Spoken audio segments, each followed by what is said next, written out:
We grow up believing that acquiring a university degree, a high-paying profession, and a massive bank account actually improves our human nature. We assume a doctor or an engineer is somehow morally elevated above an uneducated laborer. But watch what happens when the pressure spikes. Drop a corporate executive and a construction worker into a moment of pure rage or intense greed, and the polished exterior instantly vanishes. Their primal reactions are entirely identical.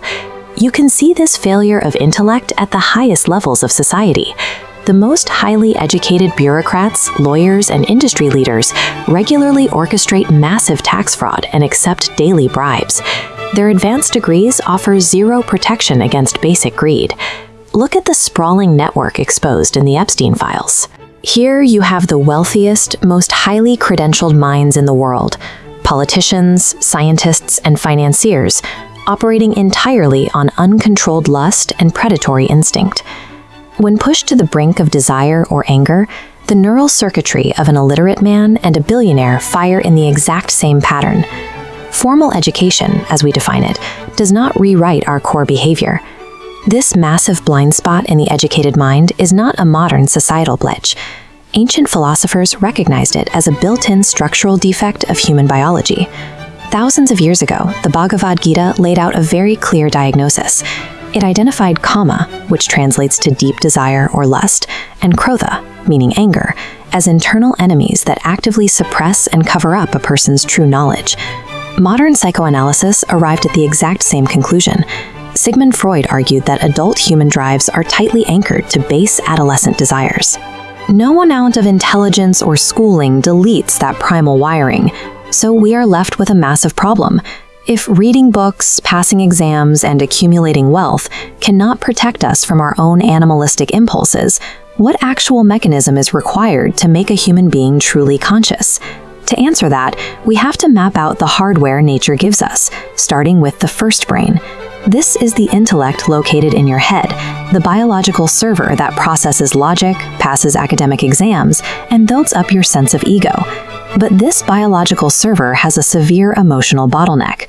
While the physical body ages and the intellect memorizes more data, the foundational drives of this brain often arrest in development, operating at the maturity level of a 12 to 15-year-old.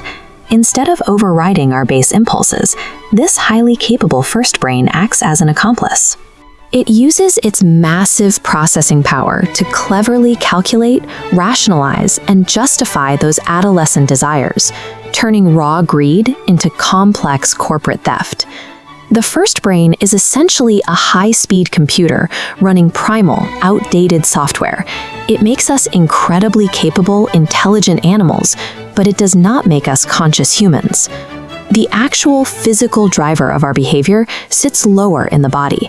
Science calls the enteric nervous system our second brain, a dense, independent web of millions of neurons located primarily in our gut and our heart. All human desire takes root here, beginning with the most basic form of physical consumption, food. Because this neural network is directly linked to the brain, your physical intake determines your baseline emotional state. Most people live at the mercy of these signals. This pie chart shows a staggering reality. 90 to 95% of us possess zero control over our physical consumption, meaning the gut operates entirely without regulation. This lack of physical discipline floods the nervous system with constant frantic signals of want. When the gut remains chronically unregulated, it produces a constant mental fog of desire that makes true psychological clarity impossible. Nature issues these two brains, the head and the gut, completely free of charge. They are perfectly designed to help a primate survive, consume, and reproduce, but they leave us completely unequipped for true self-mastery. Escaping this biological loop requires a completely different approach. To evolve beyond a highly intelligent consuming animal, a human must acquire a third brain, and nature does not issue this one by default. You cannot read your way into possessing it. It must be deliberately and manually grown through immense lifelong effort. You have to cultivate it, exactly like a farmer breaking raw, chaotic earth with a heavy iron plow.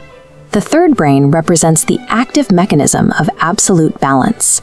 It holds the primal desires of the gut and the computing power of the head in a state of rigid, perfect alignment. When you look at historical figures like the Buddha or Mahavira, you aren't looking at academic scholars. You are looking at the physical representation of this exact psychological awakening, individuals who completely bypassed their primal hardware. Cultivating this state of internal balance is the only true defense mechanism we have. It is the only way to neutralize the internal enemies of lust, anger, and the unchecked ego, which forces us to completely redefine what it means to be educated. Modern elite degrees often act as a sophisticated mask for primal desires, inflating the ego while leaving the internal impulses unchecked. True education requires the grueling, quiet practice of internal self-mastery. If you ignore that internal work, you are taking a massive risk. Without actively cultivating this balance, you are simply a highly intelligent creature running on dangerous, unpatched default settings. True consciousness remains the ultimate, solitary act of human creation. It is never a gift from society, your university, or your biology. If you like our channel, please subscribe, like, and share Sanjay Sethi Word Money.